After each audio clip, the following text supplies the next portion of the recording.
Your city has a concrete ramp that goes nowhere, and the Federal Aid Highway Act of 1956 is why it stops where it does. The famous one is in West Baltimore. 971 houses were bulldozed. 1,500 people were pushed out the door. The road that replaced them ends in weeds, and locals call it the highway to nowhere because that is what it is. The same program did this to more than 1 million Americans across 30 states. Washington paid 90 cents on every dollar, so bulldozing a neighborhood full of working people cost a city mayor almost nothing out of his budget. That is how you move 1 million families and call it progress. This video covers 3 things: who collected the money while those houses came down, why a few cities stopped the bulldozer, and what that unfinished concrete in your town was actually supposed to be. Stand at the end of Security Boulevard in West Baltimore, and you will see a piece of federal infrastructure that does not connect to anything. The road goes 2 miles into the city, drops below grade into a cut that locals call the ditch, and ends at a series of surface streets that were not built to handle highway traffic. The pavement is in usable condition. The road is empty. The lanes are wide enough for 55-mile-an-hour traffic. The cars on it are all parked. This is the Interstate 170 stub, completed in 1979 by the state of Maryland with federal funds. Its official designation was rescinded in the 1990s. The road now carries US Route 40 for 2 miles and then stops in weeds. 971 houses were torn down to clear the right-of-way for the Interstate 170 stub and its planned Interstate 70 extension. 1,500 residents were pushed out of West Baltimore homes between 1971 and 1979. The bulldozers started on Mulberry Street and worked east. The neighborhood was predominantly black, working class, and the property valuations the federal government paid were set by the slum-clearance designation under Title I of the 1949 Housing Act. The original plan, called Plan 3A, was supposed to extend Interstate 70 into downtown Baltimore and connect with Interstate 95 in the harbor area. The plan was abandoned in 1981. The final segment was officially killed by the Baltimore City Council in 1983. The 971 houses were already gone. The ditch was already poured. You have driven past one of these stubs. Maybe the elevated exit ramps off Interstate 95 at College Park outside Washington that lead to a chain-link fence. Maybe the Interstate 69 north split ramps in Indianapolis that climb a steel structure and end in air. Maybe the Seaford Oyster Bay Expressway on Long Island that runs north for 10 miles and stops in a town called Syosset. Maybe the stub on Interstate 71 in Cleveland at Denison Avenue that drops into a recreation center named after the councilman who killed the rest of the highway. Maybe the dead end on Route 23 north of Lancaster, Pennsylvania, that locals call the road to nowhere. Maybe the ghost ramps off Interstate 95 in Philadelphia at the Betsy Ross Bridge. Maybe the stub west of Milwaukee's baseball stadium. There are more than 24 of them in American cities. They are visible evidence of a federal program that demolished neighborhoods and then walked away from the road. This video is about how that happened. It is about a public law signed by President Eisenhower in 1956 and the funding match it created. It is about the city planners who routed bulldozers through working-class neighborhoods because the federal math made the routing decision look free. The mechanism starts with 2 numbers, 90 and 10. 90 cents of every federal interstate dollar came from the Highway Trust Fund. 10 cents came from the state. That is the funding match. The Federal Aid Highway Act of 1956 was signed into law by President Eisenhower on June 29, 1956. It was Public Law 84627. It authorized 41,000 miles of interstate highway construction. The Highway Trust Fund was created the same day, paid for by federal fuel taxes. The original cost estimate for the entire program was $25 billion in 1956 money. The actual cost by 1991, when the Glenwood Canyon segment in Colorado was completed, was $129 billion. Eisenhower had served in Europe during World War II and had seen the German Autobahn system. He invoked national defense in the public case for the act. The Cold War argument was missile dispersal. If the Soviets struck American cities, civilian populations needed evacuation routes. Cars on highways was the answer Congress accepted. The math at the local level looked free. A state highway department could route a $1 billion interstate segment through any neighborhood in any city, and the state was on the hook for $100 million. The other $900 million came from Washington. The 10% local share was small enough that every state highway department said yes to every routing decision the federal government would fund. And if you have ever wondered why your town has a freeway that splits two neighborhoods that used to be one, this channel goes through every version of this story. Hit subscribe. The routes were chosen by traffic engineers using 1950s assumptions about cars, suburbs, and congestion patterns. There was no requirement in the 1956 Act to consider what was already built, where the route would go. There was no requirement to consider the people who lived in the houses the route would demolish. The federal seal on the funding agreement made the routing decision look inevitable. It was not inevitable. It was chosen. You can still find the topographic maps in state DOT archives. Bright red ink runs through neighborhoods that were torn down. Carbon paper from a 1958 city planning office in a manila folder with the federal seal stamped on the cover. The eminent domain framework was as straightforward as the funding match. The state highway department condemned the land. The federal government paid the appraisal value. The appraisal value on a designated slum property was set by a process the state controlled. A two-story brick row house in a black neighborhood the city had designated as slumland was appraised at 1/5 the value of the identical row house 2 blocks outside the slum boundary. The federal government wrote the check at the slum price. 90 and 10 built the machinery. The next question is, who walked through that door and pocketed the difference? The 90 and 10 federal match did not create the demolition program on its own. It created the demand for demolition. The supply came from a second federal law that ran in parallel. The Housing Act of 1949, signed by President Truman on July 15, 1949, created the Urban Renewal Program. Title I of that act authorized federal funds for what the law called slum clearance. A city could designate any block within its boundaries as a slum. The federal government would then pay 2/3 of the cost of acquiring and demolishing the block. Local taxpayers paid 1/3. The cleared land would then be resold to private developers or assembled into right-of-way for federal projects, including federally funded highways. The two laws stacked together. Title I of 1949 paid 2/3 of the cost to clear the neighborhood. The 1956 Act paid 90% of the cost to route the highway through the cleared block. A city working both programs paid roughly 6 cents of every dollar that put a freeway through a working-class district. The federal government paid 94 cents. The math was the program. Between 1949 and 1972, federal urban renewal cleared approximately 425,000 housing units.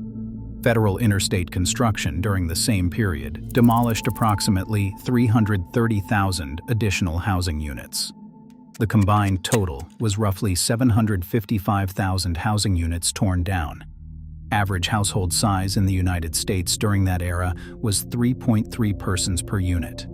The math produces a displaced population of roughly 1.5 million Americans. Public coverage of the program at the time generally rounded the number to more than 1 million. James Baldwin coined the phrase in a 1963 interview with the psychologist Kenneth Clark on PBS. He called the program by its plain name.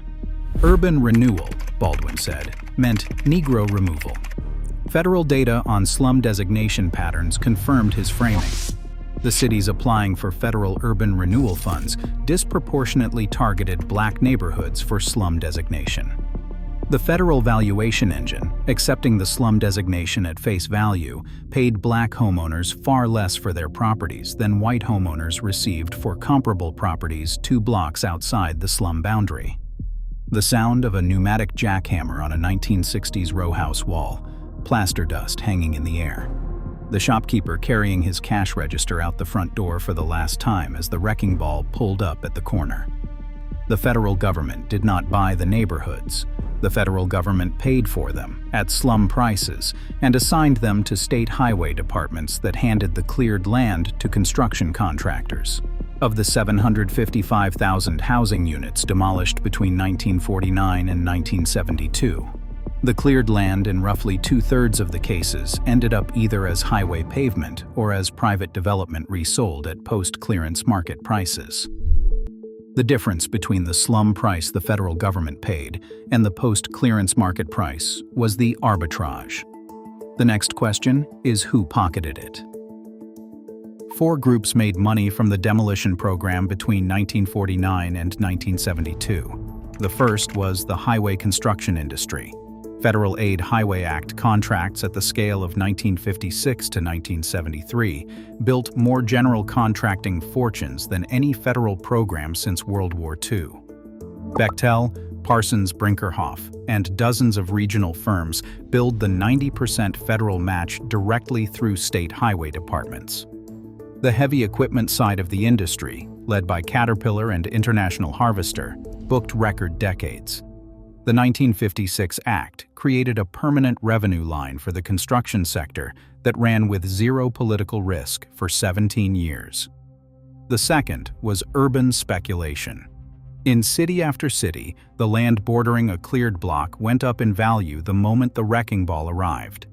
An investor who knew the route in advance could buy adjacent parcels at slum prices and resell them, after clearance, at post-clearance market prices. The federal valuation engine paid the original owner the slum price. The market paid the speculator the post-clearance price. The difference, multiplied across 755,000 housing units, was the arbitrage that built private fortunes in every major American city during that period. The third was the political machine.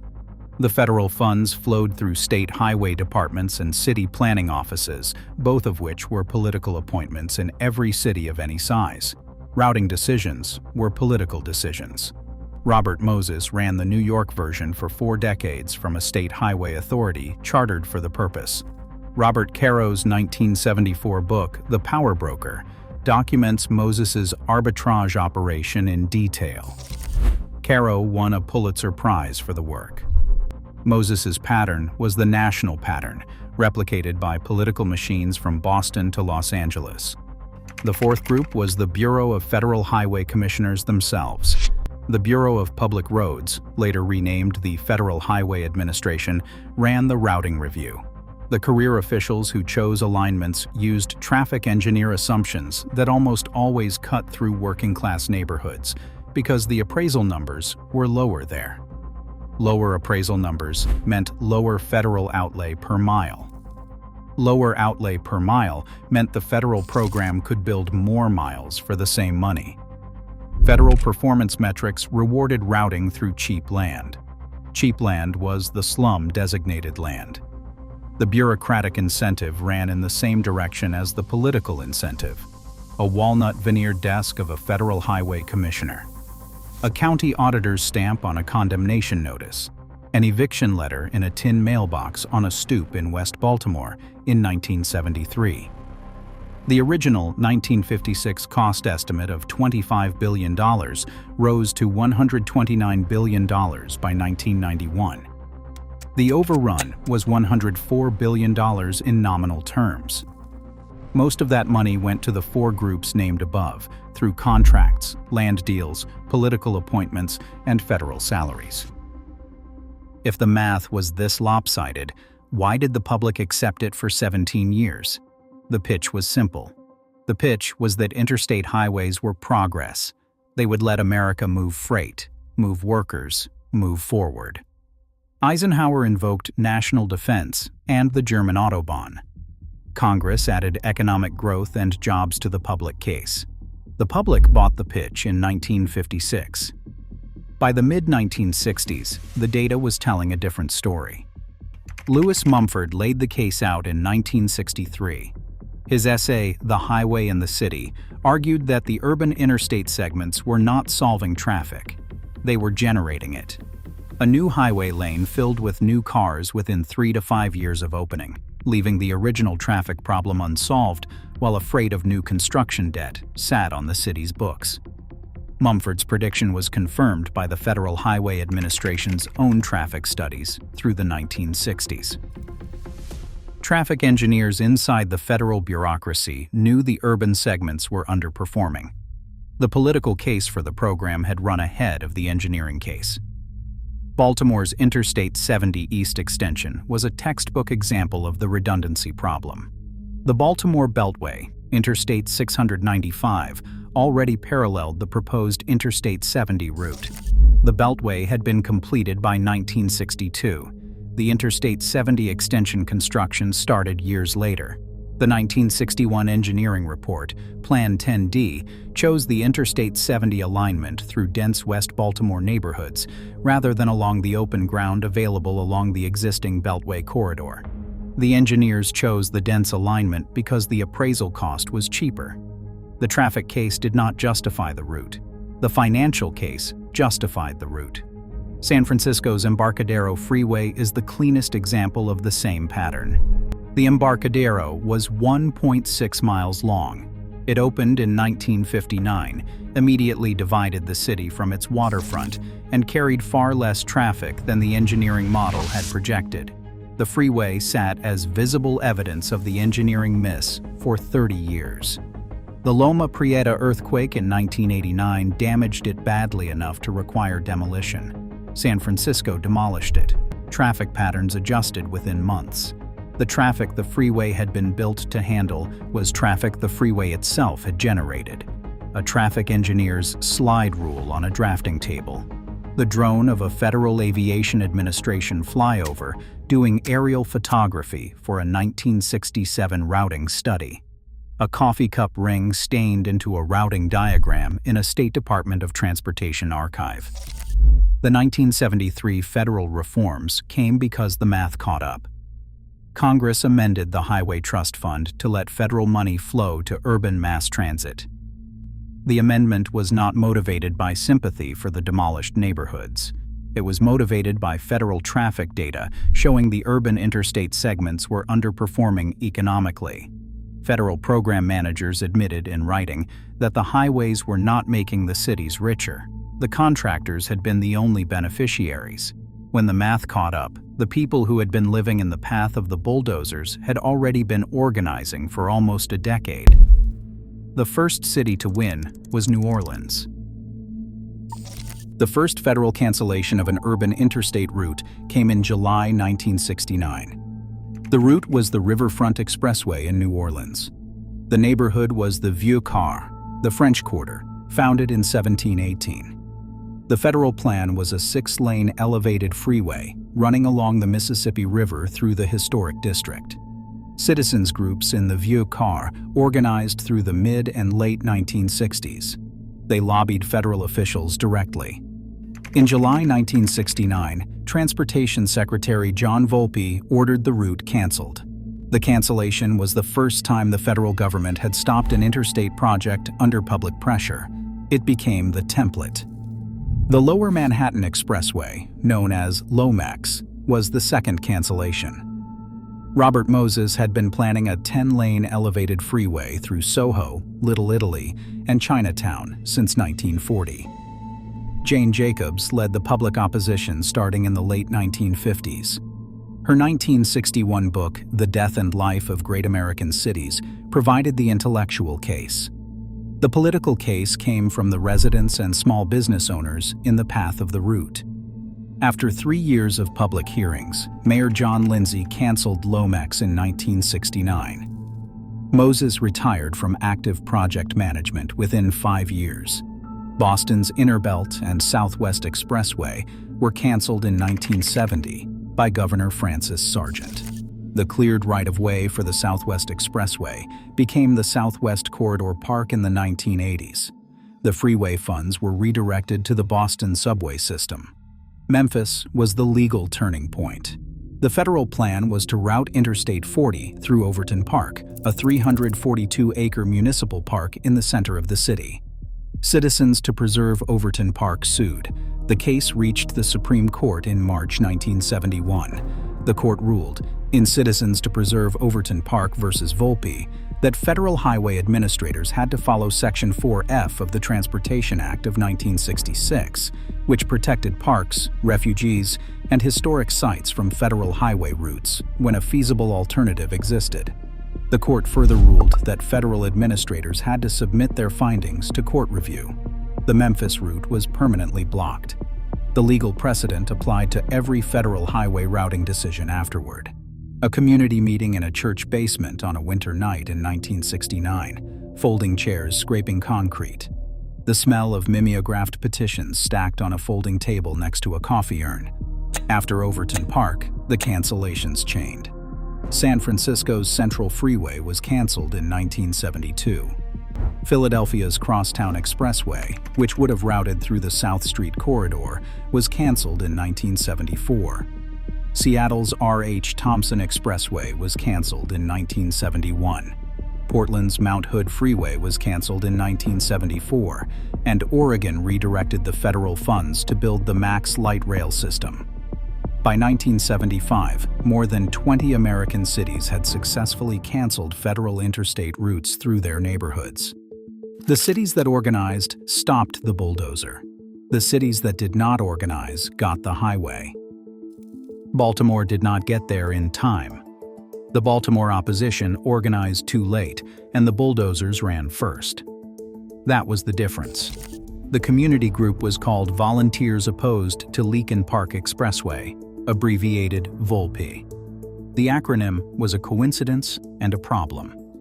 Transportation Secretary John Volpe, the same federal official who had killed the New Orleans Riverfront Expressway in 1969, was a target of the Baltimore organizing because his agency was funding the Interstate 70 extension and the Interstate 170 stub. Volpe, the citizens group, and Volpe, the cabinet secretary, spent the early 1970s in direct correspondence. The organizing started in earnest in 1968, the same year Jane Jacobs was finishing the public hearing cycle on LOMEX in Manhattan. The Baltimore Citizens Group filed the first federal court action against Plan 3A in 1971. A federal court ruled in 1972 that Baltimore had to perform an environmental impact study under the new National Environmental Policy Act, which had been signed into law by President Nixon on January 1, 1970. The 1972 environmental ruling was the citizens' first legal win. It came after the demolition had already started. The Interstate 170 stub had been under construction since 1971. The bulldozers reached Mulberry Street in late 1971. By the time the federal court ordered an environmental impact study in 1972, more than half of the 971 housing units had already been demolished. The 2-mile concrete ditch was poured in stages between 1973 and 1979. The right-of-way for the planned Interstate 70 extension through Leakin Park was acquired through condemnation between 1974 and 1976. The houses came down on a federal schedule that ran ahead of the federal court ruling. Baltimore City Council formally abandoned the through Leakin Park route in 1981. The final segment was killed in 1983. The Plan 3A network was finished. The Interstate 83 extension to the harbor was canceled in 1982, with the official reason given as construction cost. The Interstate 95 Fort McHenry Tunnel was finally completed in 1985 with a routing that avoided Fells Point. The City Boulevard portion of the original plan was completed in 1982 as a city street, not a freeway, and was renamed Martin Luther King Jr. Boulevard. A bulldozer engine starting at 6 in the morning on a fall day in 1973. A church congregation walking out the front door of a Mulberry Street church with hymnals under their arms. A street sign coming down with a wrench. By the time Baltimore won the political fight, the neighborhood was already gone. The federal contract had been paid in full. The contractors had been paid in full. The 971 housing units had been demolished. The 1,500 residents had been pushed out. The 2-mile concrete ditch was what the law actually built. The visible evidence is still there. After Overton Park, the federal money started to slow down. Then came 1973. The Federal Aid Highway Act of 1973, Public Law 93-87, was the first major reform of the Highway Trust Fund. Section 142 of the Act let trust fund money flow to urban mass transit. Cities could now apply the same federal funding match they had been using to build highways to build buses, light rail, and subways instead. Portland used the 1973 Act money to build the MAX light rail system that replaced the canceled Mount Hood Freeway.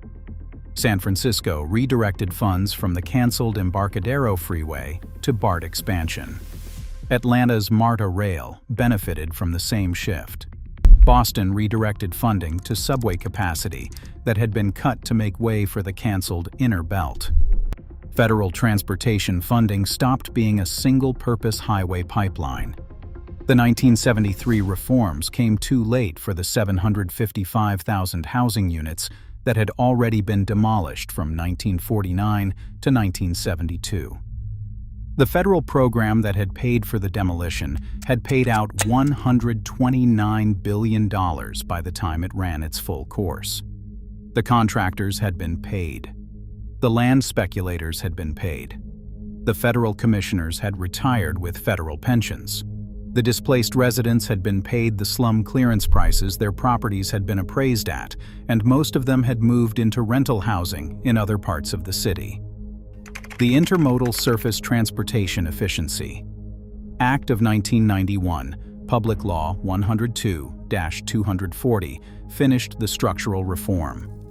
After ISTEA, federal transportation funds could go almost anywhere, including pedestrian projects, bicycle projects, transit, freight rail, and intermodal connections. The single-purpose highway pipeline that the 1956 Act had created was officially ended by 1991. Stand at the end of the I-170 Stub in West Baltimore today. The 2-mile concrete ditch is still there. A park-and-ride lot occupies the section closest to the city. The lanes that were supposed to carry 55 miles per hour traffic carry parked cars. Grass grows through the asphalt seams. The neighborhood that lived on Mulberry Street is gone. The 971 housing units that were demolished did not come back. The 1,500 residents who were pushed out did not come back. The federal program that paid for the demolition was reformed 20 years too late for West Baltimore. The wider count is what the thumbnail showed. More than 755,000 housing units torn down between 1949 and 1972. Roughly 1.5 million Americans displaced from their homes. 28 American cities had neighborhoods torn down for the program. The ghost ramps are still standing as visible evidence. The contractors got paid. The land speculators got paid.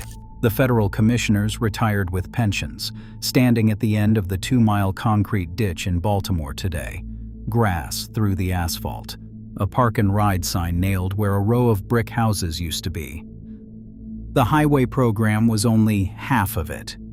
The Housing Act of 1949 ran in parallel from 1949 to 1973 and tore down another 425,000 American homes in projects that had nothing to do with highways. That is the next mechanism. The next video is about Title I. The next law is the one that finished what the highway started.